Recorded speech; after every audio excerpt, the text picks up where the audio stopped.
Pernah ndak itu dilakukan? Saya ingin mengajak kita sekalian, cobalah itu dibangun. Kalau saya menyampaikan, insya Allah itu juga sudah saya lakukan. Karena kalau anak-anak saya selesai ngaji dengan gurunya, mereka memang minta yang mentashe ibunya, bukan bapaknya. Ini problem kita bersama, Pak Depak. Saya pernah diundang di Sulawesi Selatan. Kebetulan waktu itu ada Maulid Nabi dan Harlah Muslimat di halaman rumah jabatan gubernur. Yang terjadi adalah sebelum Harlah Muslimat ini dilakukan, ada 1.000 orang haji dan haja, 1.000 orang haji dan haja diwisuda oleh Pak Gubernur, dinyatakan bebas buta huruf Al-Quran. Artinya ketika beliau melaksanakan ibadah haji, bapak dan ibu-ibu itu masih belum bisa membaca huruf Al-Quran. Dan ini ternyata tidak hanya terjadi di Sulawesi Selatan. Saya ke Sumatera Barat, ketua MUI-nya juga bilang seperti itu. Ibu, katanya lebih 50% anak-anak lulus SMP, SMA di Sumatera Barat katanya juga tidak bisa membaca huruf Al-Quran. Kalau sekarang ini ada Pak Diknas, sekarang ini ada Pak Depak, saya ingin keluar dari pendidikan formal ini. Kalau ustadznya, kalau kiainya, kalau khotibnya seringkali mengajak bagaimana cara melahirkan generasi Qurani. Generasi Qurani ini antara lain adalah disiapkan melalui TPQ, Taman Pendidikan Al-Quran. Nah, TPQ itu sekarang saya mohon maaf Pak Bambang, saya tidak pernah underestimate terhadap kualitas orang-orang Diknas. Tetapi bahwa TPQ itu sekarang masuk pada satuan PAUD sejenis, SPS. Satuan PAUD sejenis ini ada di dalam koordinasi Diknas. Saya ingin tanya kepada ibu-ibu, bapak-bapak yang mungkin mengelola Taman Pendidikan Al-Quran. Yang mengelola TPQ ini mestinya adalah gurunya, pengelolanya, faham tajwid, faham makharijul huruf. Nggih napa mboten? Kalau yang faham tajwid, faham makharijul huruf, kira-kira orang Diknas apa orang Depak? Depak. Saya sudah matur ini kepada Pak Menteri Bambang Sudibyo yang dulu. Saya sampaikan ke Pak Maftuh, ganti menteri saya sampaikan ke Pak Nuh, saya sampaikan ke Pak Surya Dharma Ali. 2 kali ke Pak Nuh di dalam forum, 2 kali ke Pak Surya Dharma Ali di dalam forum.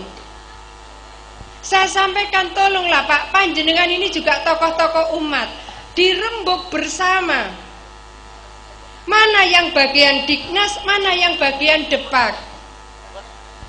Sampai ibu-ibu yang muslimat, saya dan pengurus harian muslimat, saya minta mereka datang, ayo kita datang. Guru-guru TPQ-nya muslimat ini yang melatih juga adalah Diknas, bukan Depak. Saya datang di forum itu, pengurus harian juga datang. Saya ingin mengajak kita semua, kalau ini pondok pesantren, kalau ini SMP Islam, kebetulan ini SMP Islam, putra-putri panjenengan insya Allah aman.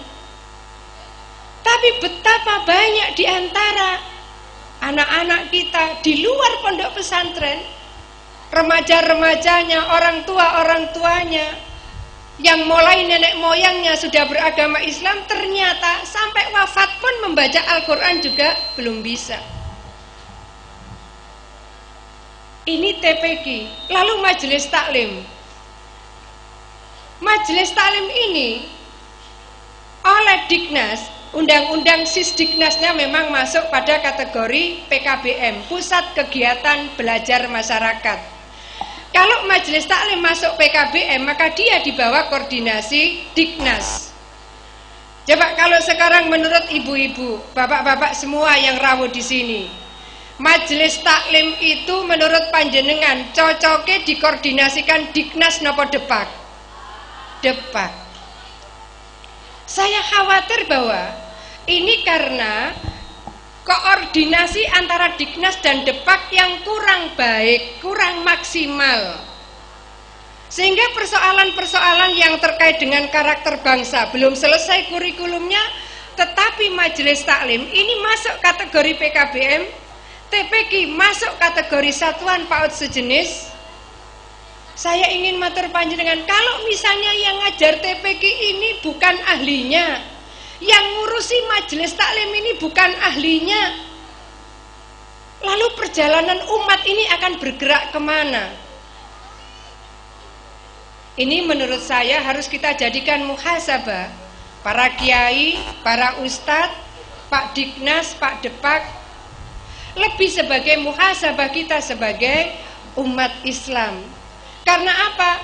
Kalau panjenengan ini, bangsa ini, yang ada Hindunya, ada Budanya, ada Kristennya, ada Islamnya, ada Konghucunya, itu masing-masing beragamanya tidak baik, beragamanya tidak kafah, ini benturan di antara agama-agama ini akan jadi potensi pemecah belah bangsa ke depan. Tahun 35 di Banjarmasin, 35 itu berarti 10 tahun sebelum Indonesia merdeka. Kiai-kiai NU sebelum Indonesia merdeka itu saja sudah mengambil kesepakatan kalau nanti merdeka bangsa ini, maka yang akan dibangun adalah Darussalam, bukan Darul Islam. Dados kiai-kiai NU sampun sepakat kalau nanti bangsa ini merdeka, yang akan dibangun adalah negara yang damai, bukan negara Islam. Loh, kenapa kiai-kiai NU yang pada dasarnya waktu itu sebagian besar adalah ulama-ulama salaf itu bisa mengambil kesepakatan seperti itu wong negara lho dereng merdeka? Karena beliau melihat realitas, kenyataan. Loh, Indonesia ini loh, penduduknya Hindunya ada, Budanya ada, Kristennya ada, Islamnya ada. Andai misalnya ada kelompok negara Islam Indonesia, NII, lalu mendeklarasikan di Nganjuk ibu kota NII, Nganjuk niki heboh napa mboten? Heboh. Lah kalau Nganjuk saja heboh dideklarasikan di Surabaya, Jawa Timur niki kira-kira ruwet napa mboten? Ruwet. Kalau Kiai NU ingin membangun negara yang damai, karena memang ada keberagaman umat beragama di Indonesia, inilah realitas bangsa kita.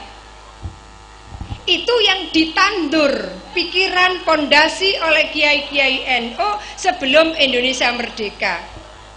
Maka pada saat perumusan Piagam Jakarta, termasuk yang punya peran besar adalah abahnya Gus Dur, Kiai Wahid Hasyim, yang menginginkan bahwa 7 kata di dalam pembukaan melaksanakan syariat Islam bagi pemeluknya dihapus. Itu antara lain dorongan dari Kiai Wahid Hasyim.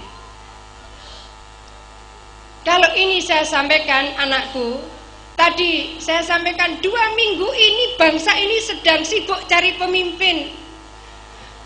Sepinter apapun yang sekarang profesor umur 70 tahun pensiun, yang ganti profesor-profesor nanti adalah anak-anak sekalian. Kalau sekarang ada orang jadi jenderal, dia umur 56 tahun, dia juga harus pensiun. Mudah-mudahan nanti roda putaran jenderal ini sebagian diantaranya adalah anak-anak yang sedang berada di sini. Amin. Yang sekarang menjadi presiden juga 3 tahun harus berganti, cuma anak-anak terlalu muda. Sekarang berproses, kuliah yang baik, bekerja yang baik. Mudah-mudahan Allah memberikan derajat dari murid siswa-siswi ulil albab, kelak suatu saat bisa memimpin bangsa ini. Amin. Sulit mencari orang berkarakter yang bisa dipercaya memimpin bangsa ini. Oleh karena itu, bagi para wali murid, wali santri yang sudah memberikan kepercayaan putra-putrinya di sini, mudah-mudahan juga Bapak Ibu sekalian, oleh Allah tetap diberikan kekuatan, kesehatan, dan rizki yang banyak, halalan thayyibah mubarakah. Amin.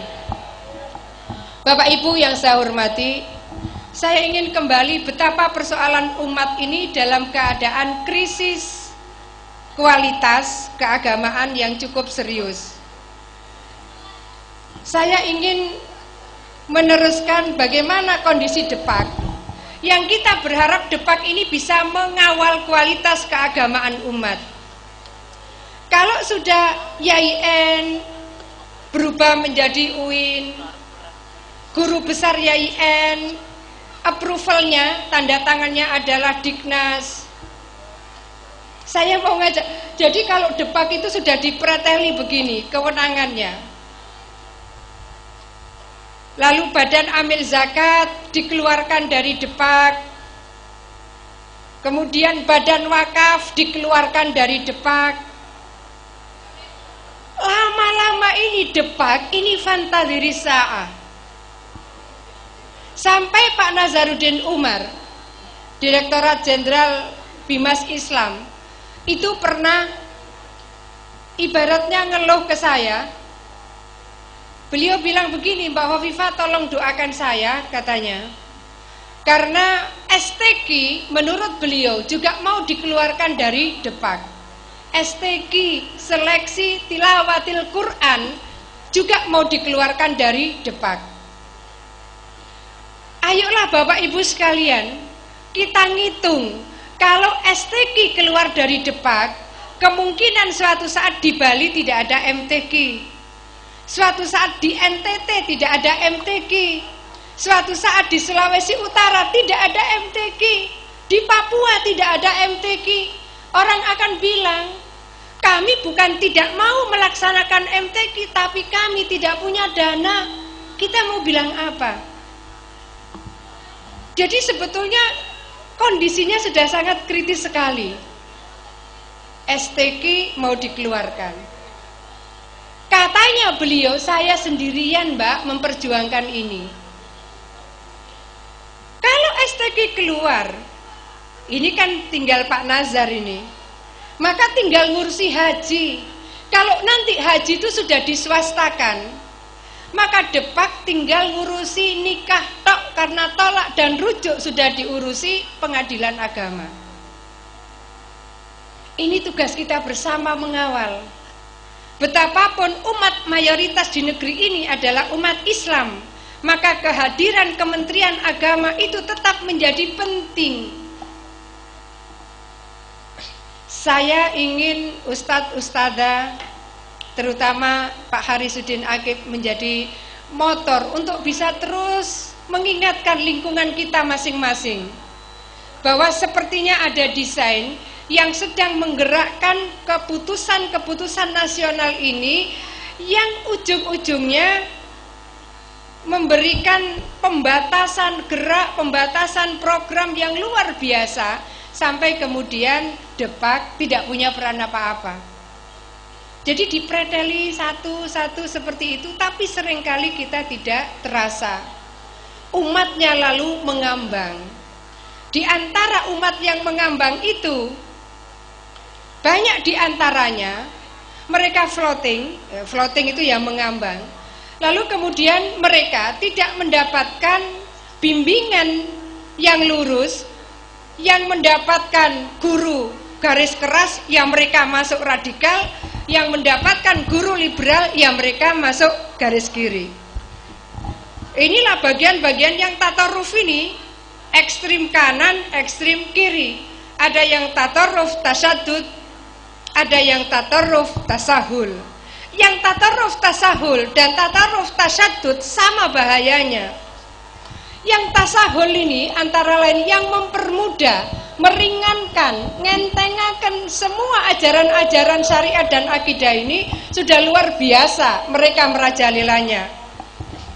Misalnya adalah yang sekarang ini sedang berkembang. Kelompok ini sebetulnya sudah 3 tahunan bergerak terus. Mereka ini mengajak orang untuk tarikus sholah. Jadi mereka terus bergerak mengajak orang untuk meninggalkan sholat. Lah mereka mereka ini